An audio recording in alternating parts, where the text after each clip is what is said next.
Hi, it's Dr. Michael McNeil here. I tried to do this video last week, recorded it, and then found out there was no sound. I just cut out halfway through.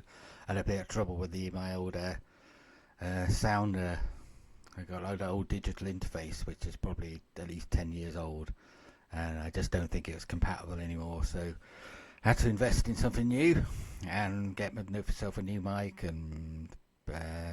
and yeah, so I'll try again. And now I've got like a little meter now on the side that will show that the audio is actually working. So if anything happens, then I know that something more is going on.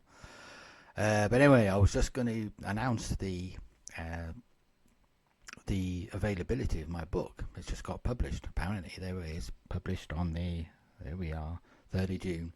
I haven't actually got the physical copies yet. I've just got obviously the notification and stuff, and they're supposed to be sending over complimentary copies, and it always happened right in the middle of the month because I want to buy a big chunk of them because I'm not particularly happy with the paperback price, but that's set by the publisher. There's nothing you can do about that, and because it's an academic book and they don't expect to send it to be a million seller or something, so they pick the price point because it's quite expensive for academic books. And to be honest, for an academic book, that's actually not bad.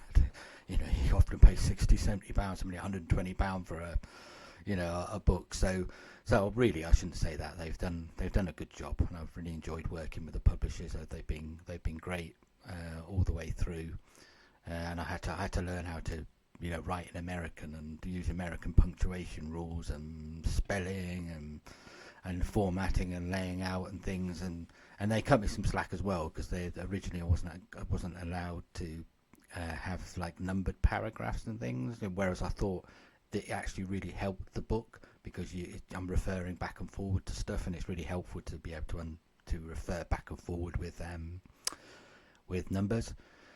So I've got to remember, I've got to look at the camera and not look down on the thing. So at least here until I'm on the screen. So so it's available. The Kindle, I did a separate video for the Kindle because as far as I'm concerned, the Kindle's really, really good value, and it's well formatted, active table of contents. It's got the indexing, although the index is not listed in the table of contents, and they told me that the reason for that is because the pagination sometimes goes off when you're converting to a Kindle. But it looks like it is properly paginated. It's not just got like locations like the cheap Kindle books have got. It's actually got pagination and locations, and it is amazing tool to use the electronic version because you can just type, say, a search word, and it brings it does one-time indexing, does the whole lot. And I'm thinking maybe when I want to index the next time, I might do that because the indexing was a challenge. But so the reason that I'll just introduce it. So I'll pull it across the screen here so that I'm not looking at a different screen. But so this is the blurb from the back of the book, which is like a little bit taken from the preface, and it said, "This work about is philosophy, and what makes a philosophy distinctively Christian in character, arguing that it is indeed possible for philosophy to be conceived of as first Christian and not just philosophy done by people that happen to be Christians." And so my basic thesis really is to say, well, what is it that would make a subject of philosophy distinctively Christian? Because it's very easy to just think of philosophy, say, as this abstract, strange subject, and then you've got the rest of your life and how you live your life and stuff, and how do you bring those two together? And people, especially when because of the influence of in the 20th century of secularism as well, of thinking that religion's something private and to be kept in your privacy of your own home, and it doesn't enter into the public square, which is somehow managed by this utopian scientific way of running the world. And so that's completely false. I mean, that's just nonsense. And I think anybody that's is very easy, and I do discuss that in the book as well. I do a lot. I'm heavy on because I'm from a science and engineering background, and I've worked in science and engineering, a heavy industry, and it's only really been in the last 5-6 years where I've sort of like gone more into. I work for a Christian ministry now. I'm still technical. I look after all their websites and stuff. We've got 4 different languages and stuff. So and I look after those and actually work in those 4 languages. Not because I'm particularly fluent in them all. I've got support from the experts, but I understand enough to be able to work and do the technical stuff, and then redone all their really try to bring the technical infrastructure up, because it used to be one of these things where it was outsourced and they made quite a mess of it, I think, at the end of it especially. And so I look after that, and it's only been those last 5 or 6 years. I'm still doing software engineering, but I used to do like a lot of other work in sort of fluid flow and heavy engineering, or lots of maths. And so I do talk at a technical level, quite high technical level and stuff, especially when I get into the physics of things, and quantum theory and cosmology and philosophy of science. It's of great interest to me, just sort of like personally, and it's interesting when I look back when I did my bachelor's. I did it on the philosophy of science, essentially, without really thinking on it. The thesis on that. Are science and theology competing? I think the title was Are Science and Theology Competing Views of Reality? That's actually on my blog. I've got a blog, planetmcneil.org /blog, and that's my blog, and the thesis is actually on there. And my master's was much more theological, philosophical, really dealing with a particular area, which I hope to get published as well. Dominion was the controversial name for the subject is Dominion Theology, which strikes fear into the heart of people. Think, are we arguing for a theocracy? But that'll be for the future. So, but my point, what I was trying to make there very briefly, was that, how can, what makes a philosophy distinctively Christian? It's not part of you can't segment your intellectual life up into that. If you try to, you're just fooling yourself, and so, I look at logical positivism, I look at the classical Greek thought, and then the Enlightenment, the Reformation.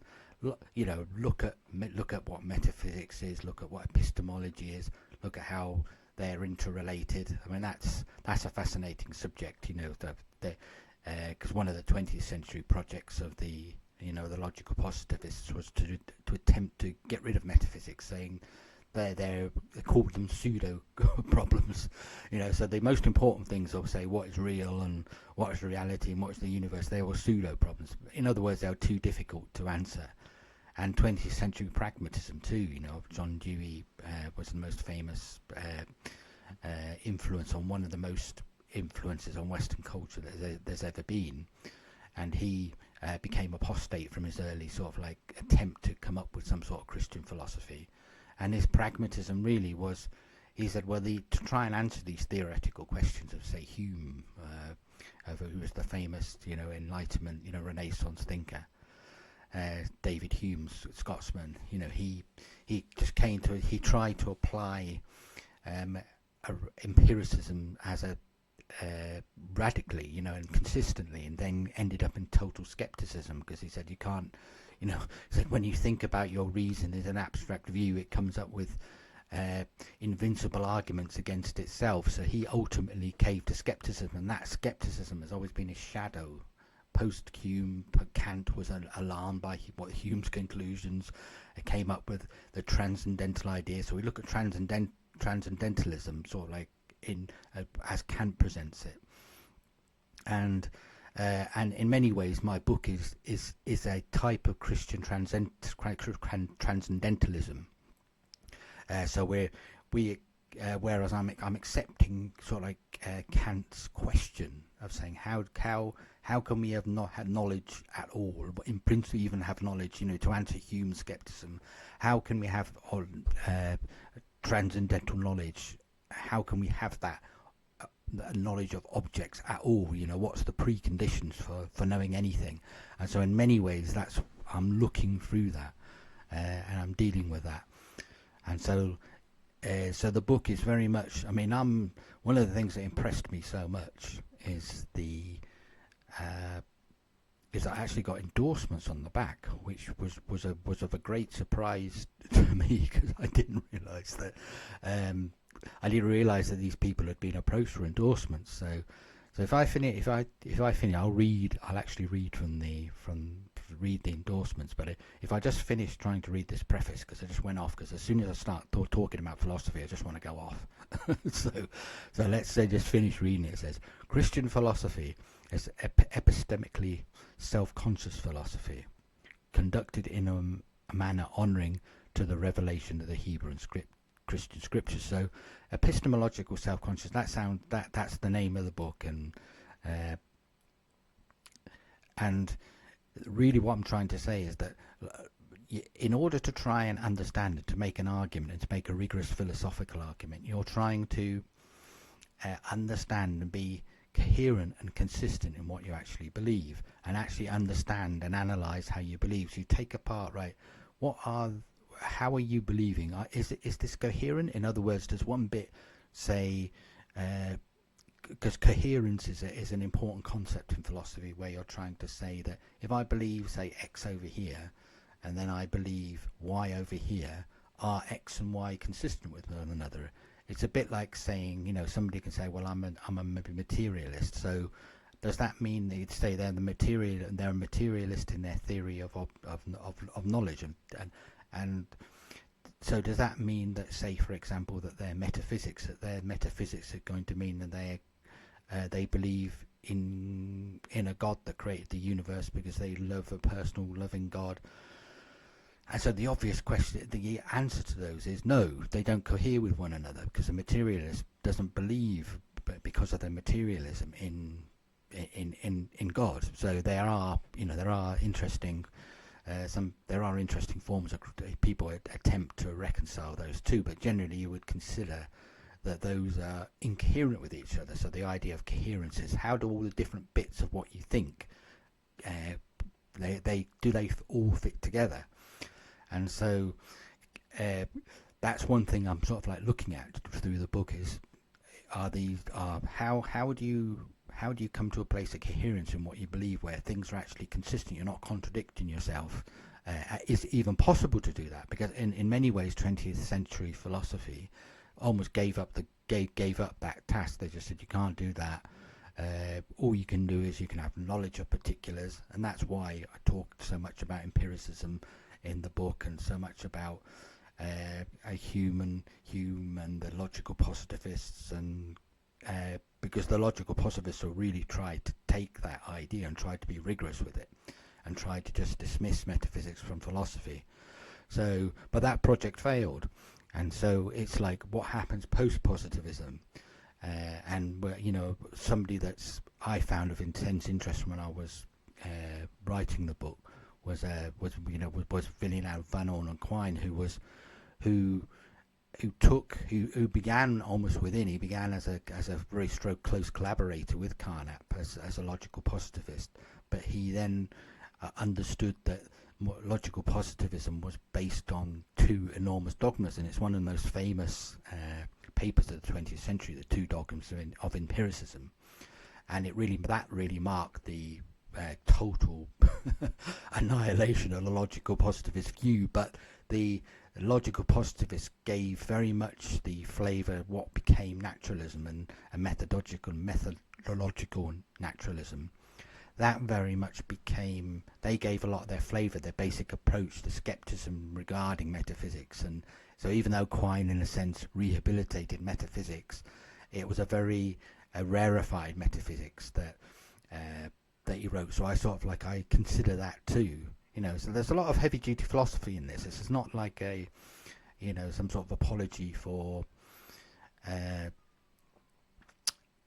some sort of, it's not primarily a theological account, although its conclusion is very much by saying that the transcendentals that you found are very much have to have their origin in the Trinity. You can't resolve the one and the many problem in philosophy, which is one of the most ancient and difficult of problems, but it is fully reconciled in the Christian conception of the Trinity. So that would be like the theological aspect of it. But one of my arguments in the book is very much is that when you separate philosophy and science and theology, when these things are separated, they're separated for the purposes of analysis, but really their content, particularly this is the case with philosophy and trying to distinguish philosophy and science and religion. A lot of those questions that they're asking, they're the same questions, but they're approached differently with a different vocabulary, and sometimes that obscures the fact that you're actually asking the same questions. So that's one of the things that I explore within the book. And so I finish it here, as I said. It is argued that philosophy should be transformative rather than just therapeutic or elucidatory. The author examines competing philosophical and scientific accounts from both the empiricist and rationalist schools, arguing that they are coherent and successful only to the degree that they have imported consciously unconscious Christian transcendentals. That was the point I'm trying to make, is that even the very concept of rationality, you have a lot of ethical theorists after the positivist movement who were trying to, because people were beginning to just slide into relativism, and because they're saying that all views are just culturally conditioned, and that had an enormous effect, that sort of like idea, because after Quine demonstrated that you can't be, in the sense that that view is dogmatic, people then started to say, well, especially with the influence of Wittgenstein, with the idea of a self-contained community that has its own vocabulary and has its own, and unless you're a member of that community, you're not going to understand, because language is defined by its use, which is a very powerful idea, I think. I've got a lot of respect for Wittgenstein, and really enjoyed writing about Wittgenstein, studying Wittgenstein. When I did some specific postgraduate work on Wittgenstein, but it's very, very easy for people to take Wittgenstein's work and to say that he's arguing for some sort of fundamentally subjective view, and there's family resemblances between knowledge and language games, and you can never really understand unless you're part. It's very easy to get very relativistic and to almost to abandon that there is some sort of truth which is objective and standing outside of the subject. So those are the sort of arguments that I'm really trying to rake over and say, well, can we move beyond that type of subjectivity? Because Wittgenstein in many ways was a man of great principle and great values, and he did write about, he didn't leave us like a systematic corpus, but especially if you read some of his letters, there's a book which is like a collection of his letters, and you can see that he's very much he's a man of great principle and great values, and so for his work to be appropriated, I'm not necessarily sure he was happy with that, which is one of the reasons why I think when Eyre called his work therapeutic positivism, he took great exception, and he actually wrote to Eyre about it. And so there's much more to Wittgenstein. That's somebody who features a lot within the book.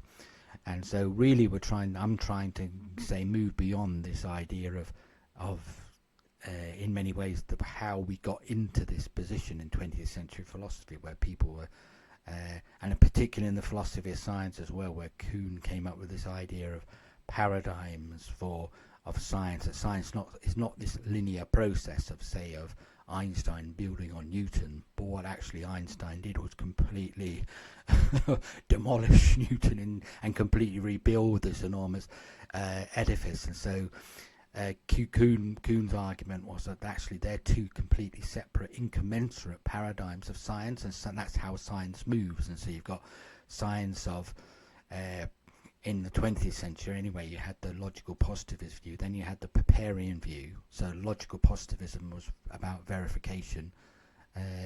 Popperian was essentially deductive falsification view, based a deductive view of science, rather than the positivists considered science as fundamentally inductive.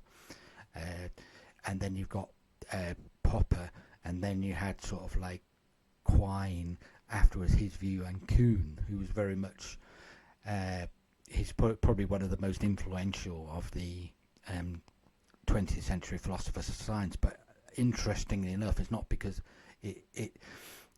even though his work was very, very influential within philosophy of science, that's not is really where his influence is felt most. His influence is felt in in others, particularly in the social sciences and with the arts and science, with the wider arts, and because his idea of a paradigm and a governing paradigm, again, essentially moving in a relativistic direction. He didn't like that sort of implication of his work, so he never pushed that point, but he did say that different paradigms of science are almost like incommensurate. So science is not building on what other people are. There's a normal process of science. You get all these anomalies, and then because you can't resolve the anomalies, somebody's got to think in like almost like in an original way and build something new, which is a radically different idea of, of the science progressing through the ages. So I consider all that, and I consider that thought, and I go into that because I think that's one of the things I found sort of like lacking is philosophy of science textbooks and stuff can be pretty dry and torturous to sort of go through, and they're too niche, and so I've tried to work to weave into my account something much more colourful, much more pulling in from the point of view of me. In a sense, I'm arguing from a Christian perspective, but I've really dealt with these issues not in a non-trivial manner, and I think that was one of the why I was so pleasantly surprised that by one of the endorsements that got Felix O'Murtna here. He's the Professor of Philosophy, National University of Ireland, Galway, and he's also I think the head of the Irish Philosophers Association. So it's great. One of the things I'm so pleased, and this is purely a personal, purely a bit of cultural, not I wouldn't say prejudice, but cultural pride here, as obviously for myself as a McNeil, and then I got my two endorsements, somebody from the University of Ireland in Galway, and then Innes as well, of Highland Theological College, and so we got like a real piece of Celtic scholarship here. But I really enjoyed his account, his endorsement here. It says, "What indeed has Athens to do with Jerusalem?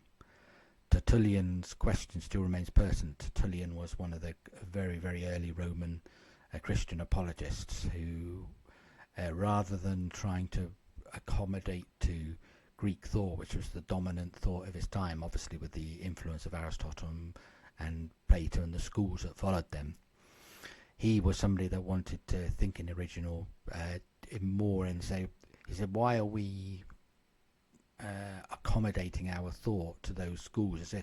Because there was a move among some of the early Christian apologists to actually say that, well, Aristotle and Plato were actually Christians without thinking about it. They didn't understand because they were like, some people call it sort of what's the phrase? It's a bit like not implicit Christians, but because I mentioned this phrase in my book because Professor O'Murtna actually pointed this out to me, that there was a 20th century Catholic theologian who talks about this issue of people being unconsciously Christian. And so the argument is for those philosophers is that they've actually received something, if you like, divine inspiration, whereas Tertullian was very much saying no, that's founded on a completely separate way of looking at the world. We need to found our philosophy on on principles and first principles that are completely separate. So his famous quote was, what has Athens to do with Jerusalem?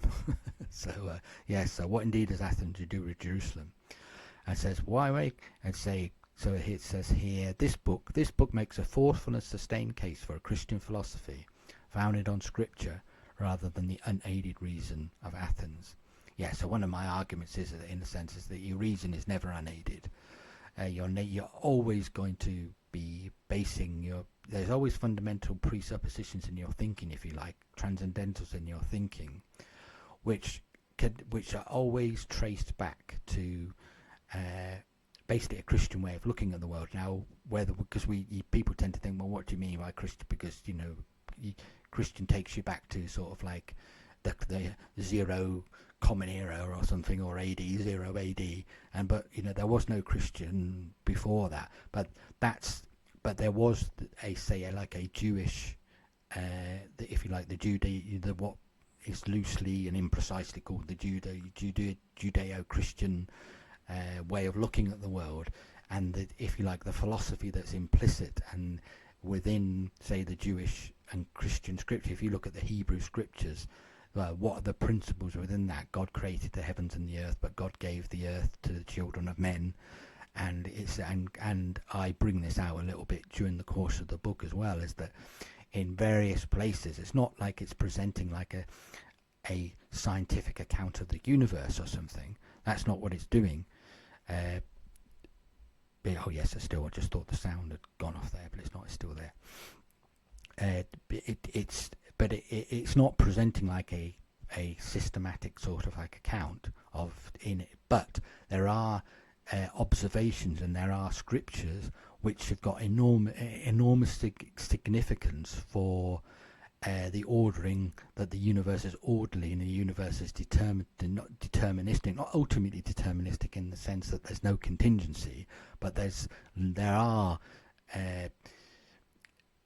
what for want of a better word, natural laws. There are principles within the universe, or within that allow the universe to run in a predictive manner.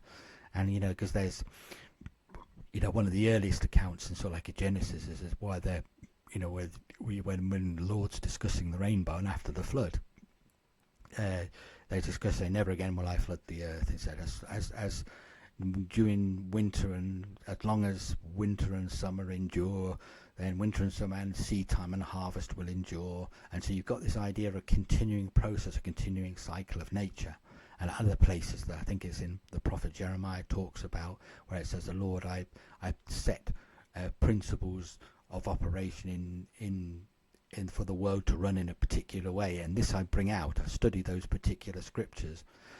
And there's other places where the implication, though, if you like, if you're looking for, that's talking in a particular theological context, but the philosophical significance of those words, of understanding that there's cause and effect, that there's the universe is not ultimately contingent or random in some way, but there's principles, there's laws, and that there's even a purpose of, God's purposes are working themselves out through history. So we're not just in this what John Paul Sartre and some of the existentialists who if you like, who were who considered the whole of human existence absurd, and said, and we work from the point of view, right, that we then define and make our we accept that our existence here is absurd and accidental, but what are we now going to do with our life? So there's some very positive aspects of existentialism in the sense of your understanding, right, the world, creation is asking me my place in the world. It's asking of me if I go into one of the man's search for meaning, one of the branches of the existentialist movement. The guy who wrote that, A Man's Search for Meaning, and he was in the concentration camp and the amazing thing was that he could have escaped before the war, but he chose to remain because he saw his father and mother had a fragment of the synagogue, I think in Austria, during the Kristallnacht, when they completely ransacked the brown shirts, when they ransacked the Jewish synagogue, and he had a bit, and he saw it stuck on his wall, and he said, well, when he saw that, he was just about to leave his parents, but he said, I suddenly understood that my duty was to answer, what am I going to do when I'm confronted with this great evil? And so he went through his experience within the concentration camp, and he actually came up with a whole school of psychology, which it's actually in the back of the. He's actually got it in there, and there's still the movement today, and still a website, an active website with promoting his work and with practitioners of this school of psychology. But it is very much, So existentialism, doesn't have to be absurdism, which was like such a sort of like view, but there was a very positive sort of like something that flew out of that. Of, right, you're confronted with this. The universe, in a sense, is asking you this question: what you're going to do with your life, and you have to answer. And it's an amazing story, and I talk a bit. I do talk a bit about his work as a psychologist. So we've got so I'm really sort of like try to pull and bring all this in, bring all these talk about these things. And so it's like here it says, well, making this case, McNeil's argumentation is at once engaged and systematic. And that's the thing, I'm an engineer, so I'm systematic, and and that gets me in a lot of trouble at times. It's like almost like you're too systematic, you're too rigorous, you're too analytical, and you're always listening to people and think, well, that's not, that's one of the biggest challenges, I think, for philosophy and for being a philosopher, is not to be over analytical and over critical of other people when you hear them say quote nonsense because language is used in lots of different ways, whereas I think you can tend to, once you've sort of really thought about something, you tend to think about language very analytically in a very precise way, but you have to always keep bringing yourself back to, this is one of Wittgenstein's insights, is you're living in the real world, and philosophy should be practiced and done in the real world. And so he says here, because I was trying to say that was being analytical, analytical thought. So it's very much a piece of analytical philosophy. This is not in the continental tradition at all. Although I demonstrate an awareness, I think, in certain aspects that its awareness is here. But interestingly, it was Professor Merkt who ended up being my external examiner for my PhD. He made this point to me during a review of the draft after we'd had the Viva, and he'd actually he made this point, is that if you what I was actually arguing is that I was being too dismissive of, if you like, of say postmodern, or I wasn't dealing with it in sufficient depth to not do justice to it. And so it's almost like it's like one of the things you have to try and avoid is arguing against straw men, which is basically you create the weakest version of somebody else's view, so that it's easy for you to discredit and assault that view. Politicians do that all the time, don't they? They misrepresent some of the other opposition's view to make it sound so stupid, to make it easy for them to contradict it. So he said my purpose could be better served by just concentrating on what my strength was, which was analysis and an analytical view.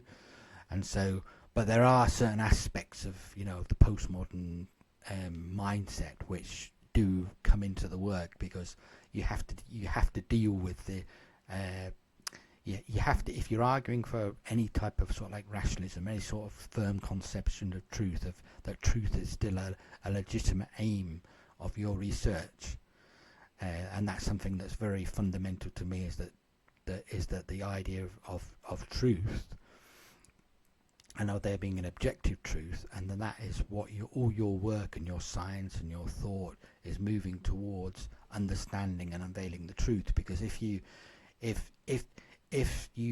well, I think one of the most powerful arguments for truth, if truth is actually really the way things actually are, then if you're in line with the truth, then you're going to be more effective in every area of your life. Whether you're not just getting by, which is very much the pragmatic view of, well, does this work for us? Does this do we get out of the yep? Then who cares if it's true or not? That's just true for us. And so there's something to being practical. Don't get me wrong, but arguing as the pragmatist does, that the practical is the only thing that matters, is that's something I'm arguing against as well, and that's very much been the drift of 20th century philosophies. Has been into this sort of like agnosticism and ignorance and relativism, and just people just aren't interested in giving an account of nature anymore, of the big philosophical questions. So, and in this way, this book is very much against the grain of that. It's very much trying to say, right, pull everything together. What is a coherent view? How do coherence and correspondence? Because some philosophies can be very coherent, but people, often use the eye of Spinoza and Leibniz, but what they are actually, they were coherent, but they didn't really correspond with the world in any way. They're very, especially with Spinoza. Leibniz, I think, is rather different. Leibniz, when he gets into modern monadology, maybe not, but he did a lot with maths and with calculus and theodicy as well, which is very interesting. But but somebody like Spinoza, there were ultra coherence in his work, but it was totally abstract. It's what some people call like a dream philosophy.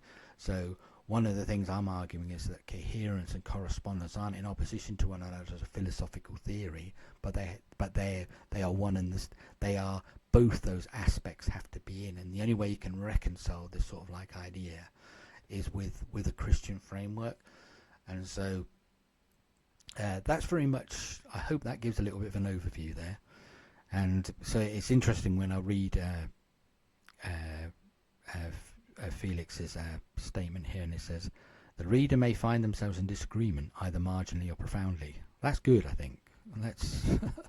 If some people profoundly disagree, that's good, because at least we're thinking about it, and we're understanding what we're arguing against. That's one of the plagues, I think, of the modern world, is very much somebody will say they're against something, and then you'll have to say, but what are you arguing?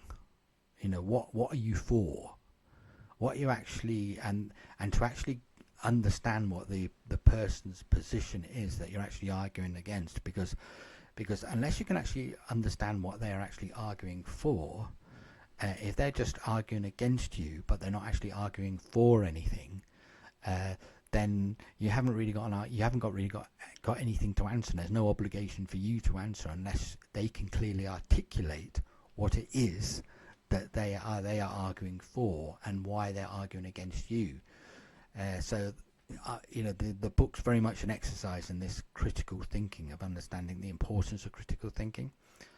And so it's like it says here, it says, in the course of the book being equally is being continually addressed in a reasoned discourse drawing from the best traditions of Christian thought.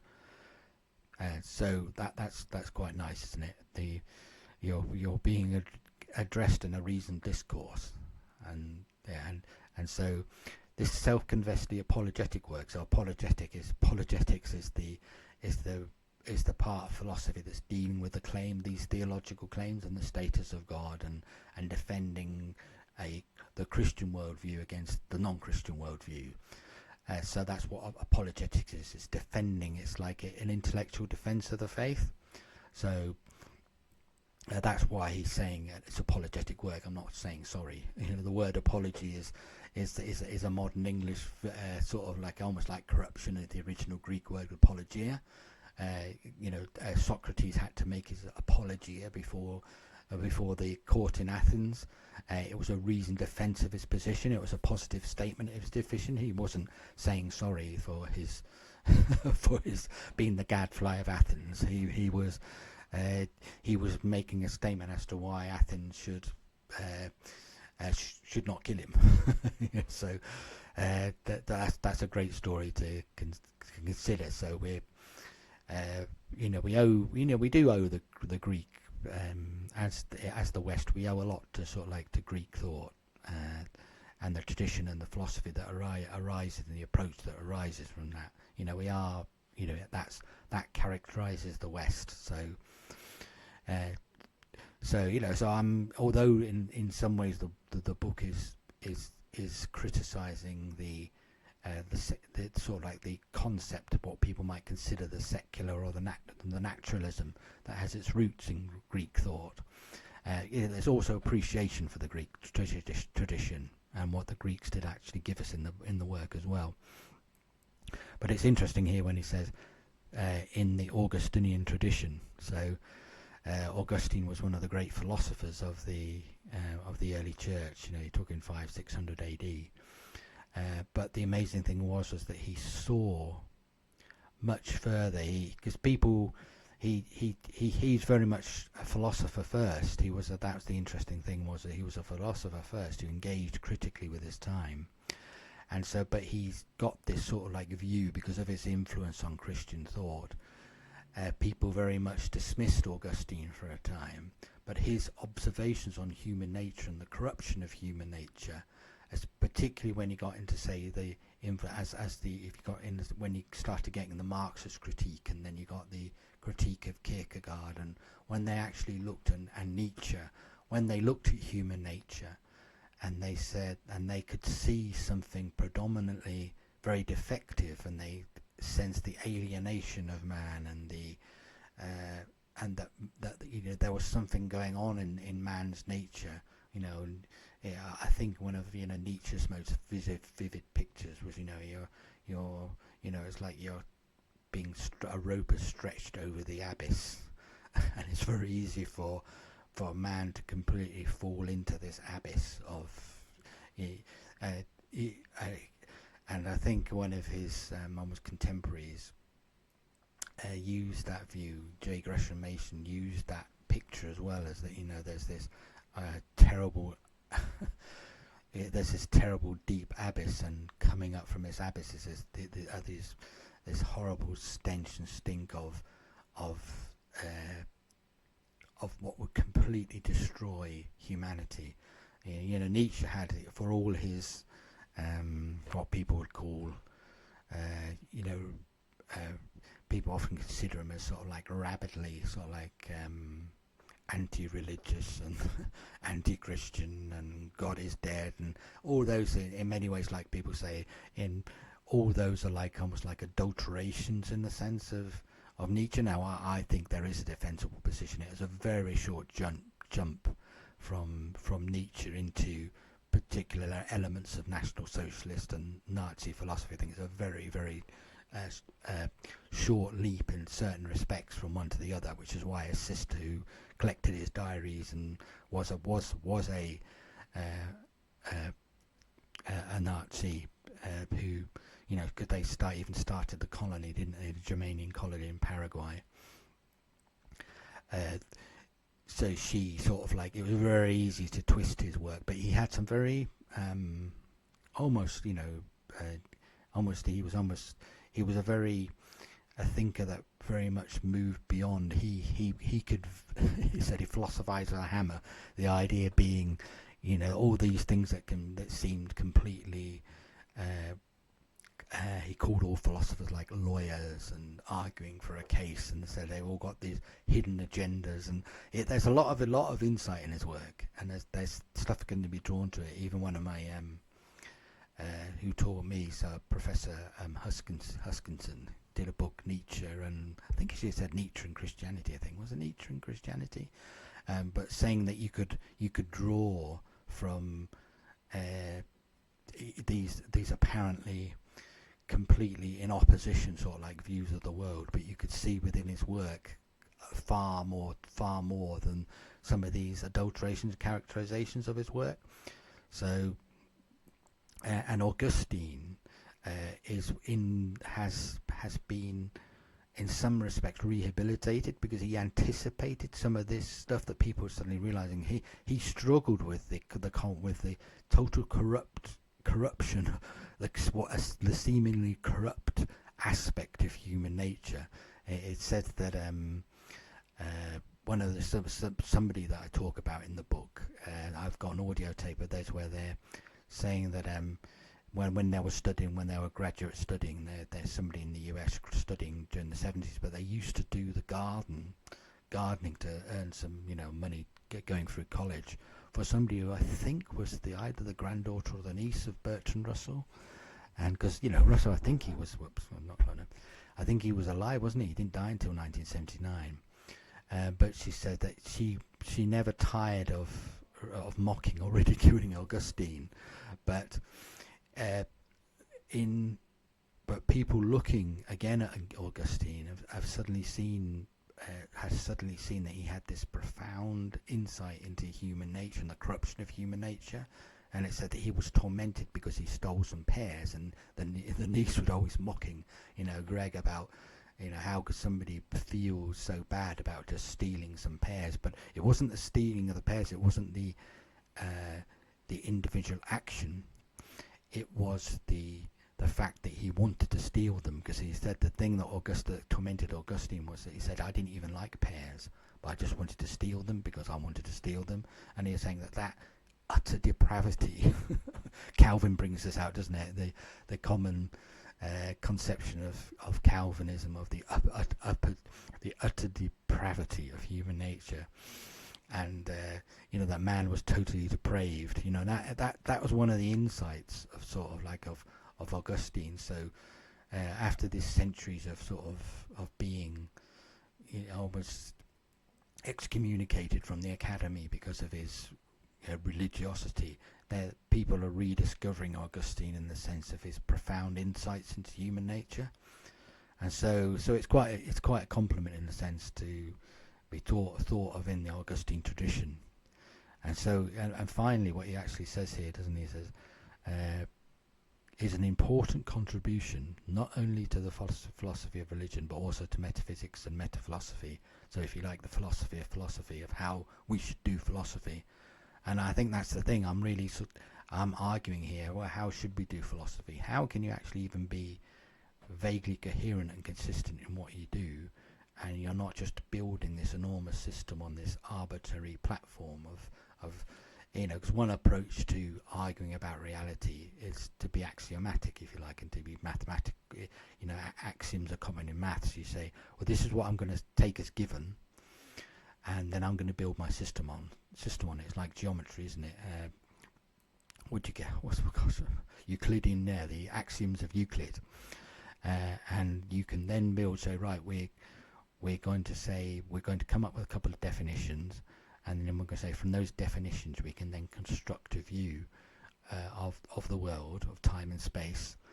And now, does this match up with reality? And that's the amazing thing about sort of like Euclidean geometry, is that even though those first statements, his axioms, which were considered unprovable, you can build a very rigorous view of time and space from those axioms. And so that's why people tend to say, well, these are considered as true, we take these as true. And so there's what I'm sort of like in a sense arguing in my book is to say, yeah, we don't want to take things as in an axiomatic way and argue about. Everyone has presuppositions, which is like, or web. Quine called it like a web of belief, with these how your different beliefs are interlocked with one another, and you get and the thing about a web of belief is that the stuff on the outside of the web is relatively weakly held, but the stuff and you don't lose that much of the strength of the web if those things are broken. But at the centre, at the core of your real presuppositions, that you're believing those, and you maintain, if you like, a faith in those, and you can always. One of the interesting things in Quine is that he talks about where you can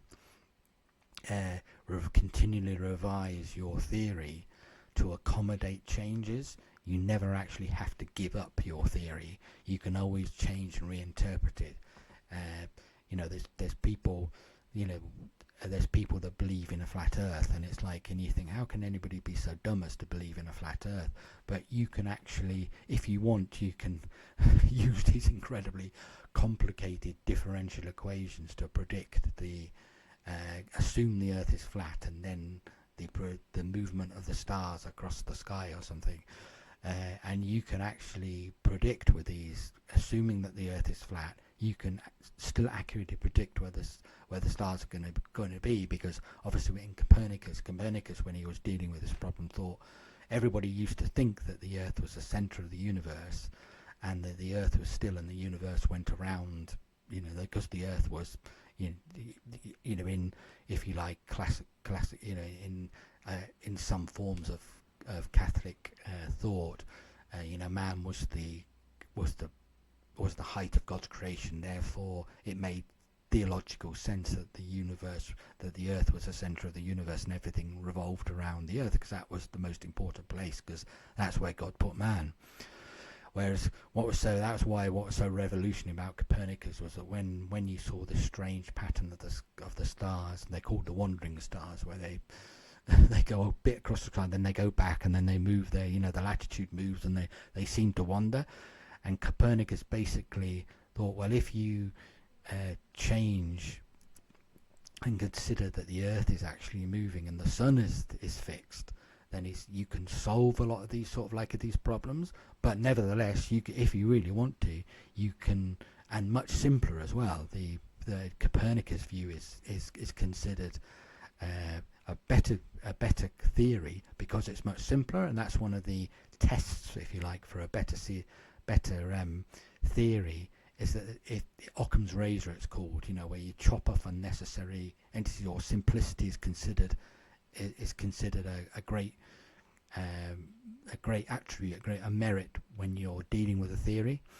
And so Copernicus's theory is much simpler. But as Quine says, if you really want to stick, say, with the idea of a flat Earth and with the Earth being the centre, flat Earth, there is obviously a distinction between the Earth being the centre of the universe, but still a sphere, and a flat Earth. But often flat Earth and being the centre of things go together.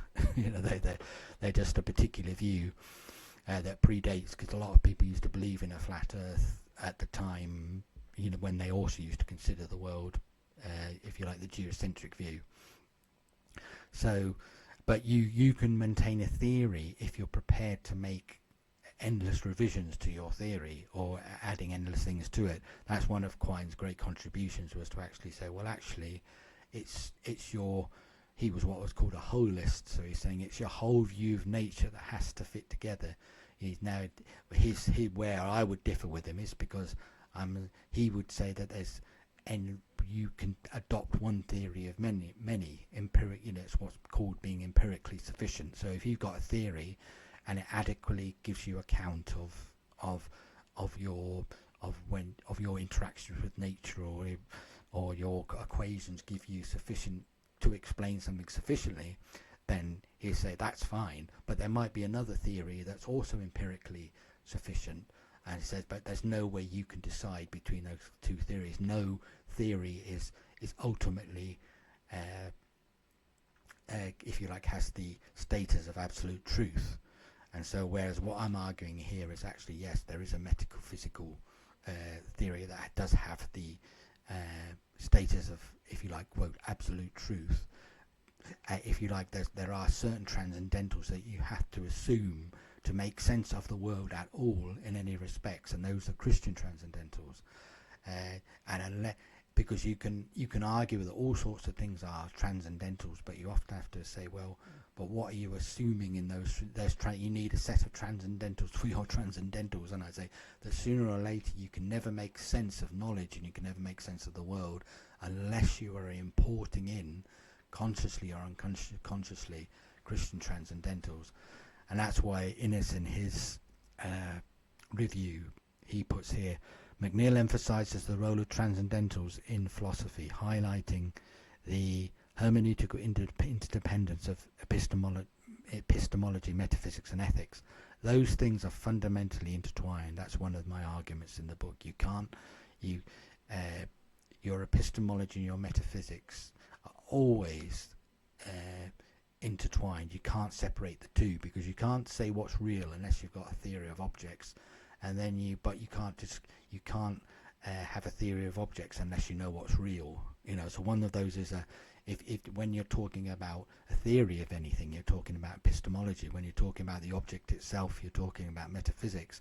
But you can never, the two have got like an independence, a circularity in the definition, which again is something that I explore, this implicit circularity in knowledge. And then when you come to ultimate truth claims, you can never be non-circular. You're always going to assume something that Kant said, where he talks about that when you're arguing transcendentally, the transcendental that you're arguing for is making your argument possible, and that's something to. And whereas that seems to be circular. It seems to, and that's one of the things that the Van Til, who features in my work, that's one of the things he argues for. He was saying that all, if you like, metaphysical accounts and epistemological accounts, they're always going to be circular when you start getting to the center of the web.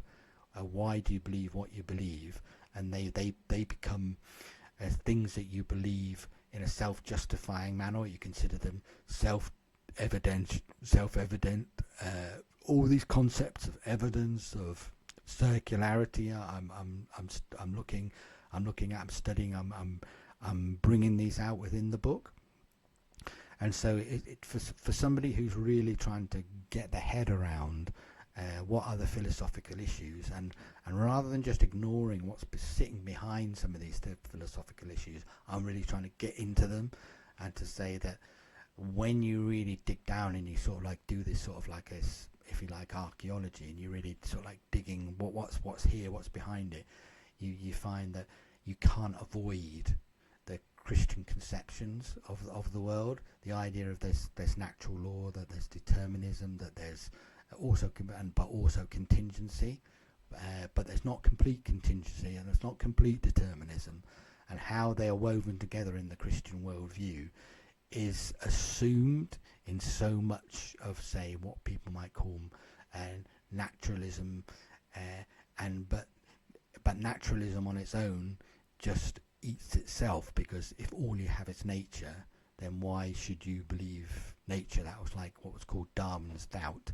Darwin struggled with the implications of his own theory, because he thought, well, if your mind is just the result of evolutionary processes, why on earth should you ever get to the point where you've got confidence in what your mind says? Why would I think one of the things he says, why would my reasoning be considered any more valid than the reasoning of a monkey? But you're sort of like looking, and but if you look at the accomplishments of, if you like, of humanity, you're thinking, is that would suggest that the human mind and the human understanding is because we've been so successful, that is more about how we're the only, if you like, animal on the planet that's managed to build cities and communicates in a very granular way with all these different languages, and so they're saying that there's something more there seems to be just even if it's just like a prima facie argument, to think that we're closer to there's something about our reasoning that's closer to the truth and closer to reality, where we can, if you like, exercise control over our environment and shape our environment and improve our environment. Is it that sort of like that essentially humanistic idea of us being, because we're closer to reality and are closer to the understanding of the truth, we are more effective in managing our environment, which takes us all the way back to sort of Genesis and the Dominion mandate in the first two chapters of Genesis, where it talks about let man have dominion over the earth and over everything in it, and and then God gives the commission to man: go in, make culture, go and manage the earth, have dominion over it. And that's why when I studied dominion theology, it's actually at the back, it's actually connected to what I'm saying here. There's actually a distinct thread from my work, which I wouldn't have known when I was doing it, what I'm really arguing. And that will come as a book at some point as well, because that I got a special distinction for that for my masters. I passed with distinction on my certificate. So I want to publish that too, and that's much more of a dealing with talking about this sort of like idea that really that your knowledge, you can't get out, you can't hide. The only way you can hide from it, in the sense of hide from the idea of Christian principles or Christian transcendentalism in philosophy, is if you do what Romans 1:18 says. That it says that you deny the truth and you push it down. It's always there, but you're just ignoring it. You're sublimating it in your concept. So it says that you suppress the knowledge of the truth in unrighteousness. It's just very flowery, middle-aged King James sort of like language for basically you're just making a choice to ignore it, and you're then coming up with rationalizations as to why it is valid to ignore it. And that's why Sir Richard Dawkins, when he talks about that Darwin made it possible to be an intellectually fulfilled atheist, because you then get an account of why you can explain how we came into existence in the first place, and how do things be, so he said you can finally get Julian Huxley, another great evolutionist, says we could finally get beyond this place where you come up against this particular wall, and it would say you can go no further by order of Moses. Suddenly you've got like an account of where the universe came from. Because I do talk quite a lot about evolution in the book as well, evolutionary theory, and the two great divides in evolutionary theory. You've got this is what's so interesting about evolutionary theory, is that you would not know, if you like, the paucity and the bankruptcy of the theory by our modern, because it's just taught as if it was a fact.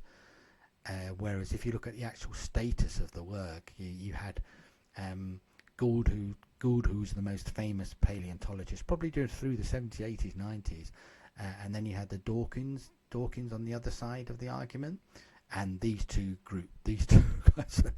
If you think the polemics between, if you like, Dawkins and the sort of Christian fundamentalists was bad, that was nothing between the polemics between the two different parts of the evolutionary movement. Because what Gould actually basically said was, he said that evolution isn't a theory. He said it's a metaphysical commitment that we actually make. So he's saying he does talk about, if you like, the theory of evolution. He's got this enormous, I think it's like a 1,200 page tome on evolutionary theory.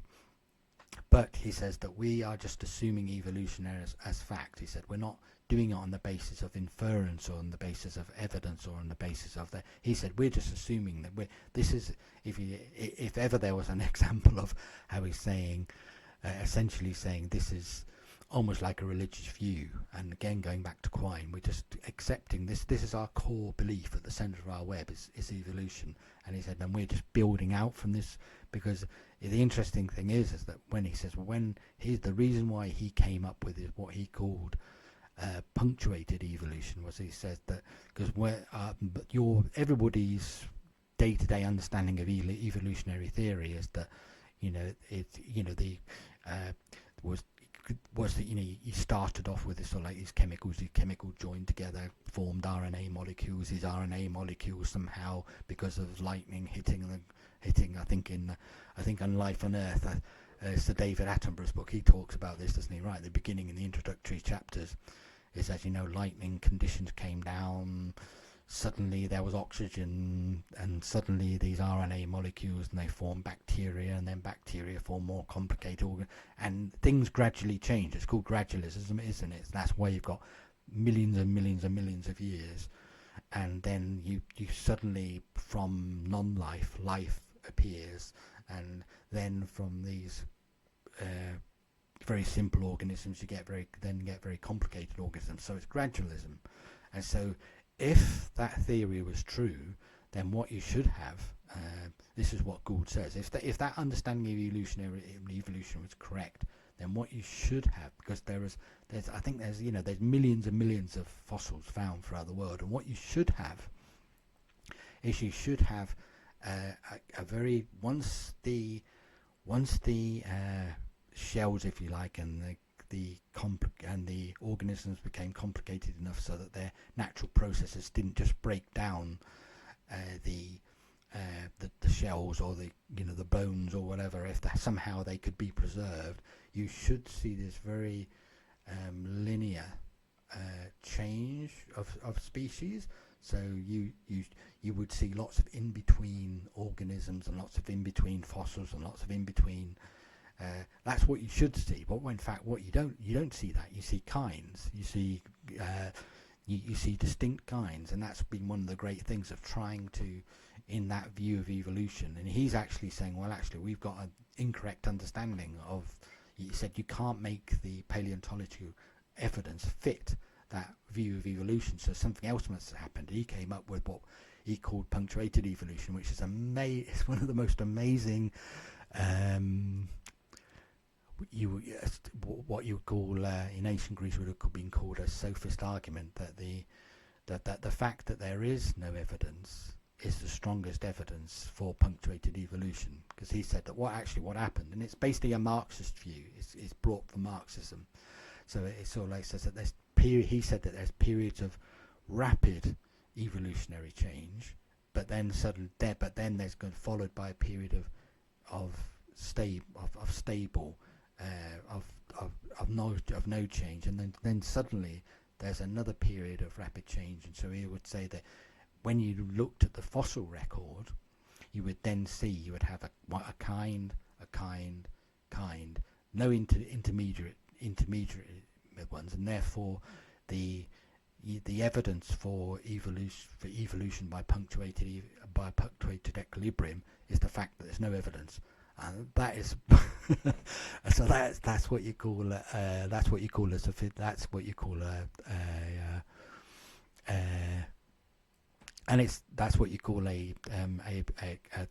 sophist, a bit of what might be called sophistry. It's contriving and fitting the evidence, fitting the theory to try and explain why you have no evidence. And it's amazing that people don't understand that about evolutionary theory. So again, this is something I go into the book. So if you're interested in the philosophy of science, if you're interested in these discussions and these arguments, if you're interested in probability theory, if you're interested in multiverses and universes, all this stuff is within the book. And I believe I discuss it in a non-trivial way. I'm making an argument. I'm building on sort of like this case. I'm saying, well, this whole sort of like idea of probability and of probabilities and of evidentialism, of these great sort of like they're such powerful intellectual ideas that have dominated sort of the history of philosophy. And I'm trying to come up and say, well, trying to give sort of like a picture of how these things are fitted together and what was the motivation. There's an ethical motivation, you see. What a lot of people don't realize is that a theory of knowledge, if you like, epistemology and metaphysics, often what drives that is an ethical view, because if there is no God, and I believe that God is restricting my freedom, then it's a personal word. That's an ethical motivation. There's a particular view of how you want to live your life, which you then justify in your metaphysics, and therefore you justify what you consider to be real, or the only things that are real are, it is, how can the things that help me, my theory of life is very much eat, drink and be merry, because tomorrow we die. That's actually like you can see there's an ethical driver here. So that's one of the emphasis of my work here, and Innes actually managed to pick that out, is that he critiques the cultural confidence in science and the secular view, arguing that it at once overlooks deeper metaphysical and ethical considerations. In contrast, he presents the Christian worldview as the comprehensive disposition that provides the necessary conditions for coherent rational discourse. And that's really nice. That distills it down nicely, because that is what I'm doing. I'm saying the Christian worldview, it provides the necessary, I would even be stronger than that, say, preconditions for coherent rational discourse. And he says, I highly recommend this book for those critically examine contemporary worldviews and relationships between science, ethics and metaphysics. Okay, so I suppose that's my advert. I've gone off and done something much longer than I intended to do. But I hope that gives a bit more fuller. So I'm quite glad in some ways that the audio from the short version didn't work. So so I'm back to, I wonder if I can change the layout on my own camera only. Oh, there we go. Look at that, eh? So So I would. So I hope, and one thing that I've just been reminded here.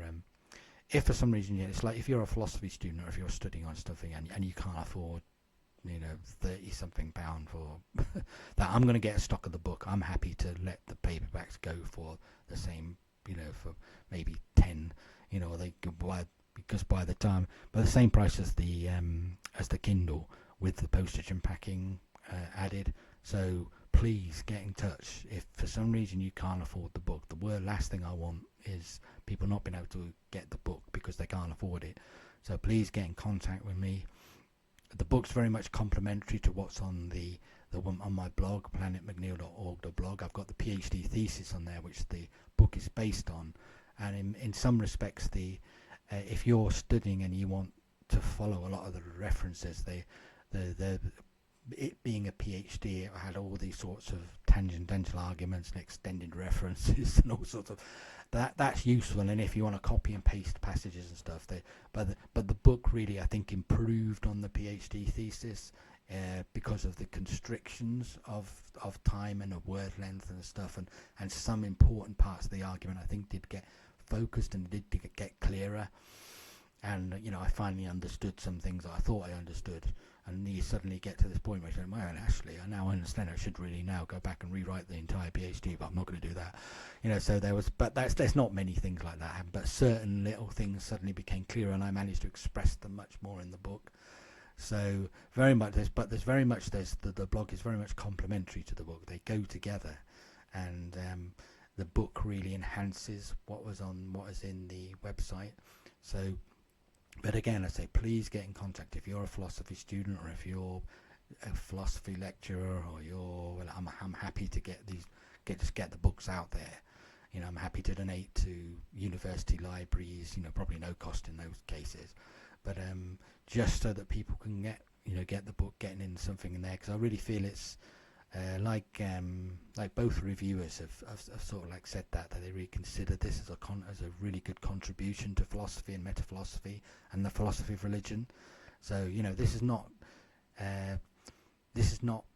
shouldn't be considered as a book being in the ghetto of the philosophy of religion, because it's very much got a scientific feel to it, an analytical feel to it, and it's really it's philosophical in the sense that it's arguing in a rigorous and systematic fashion for the conclusion.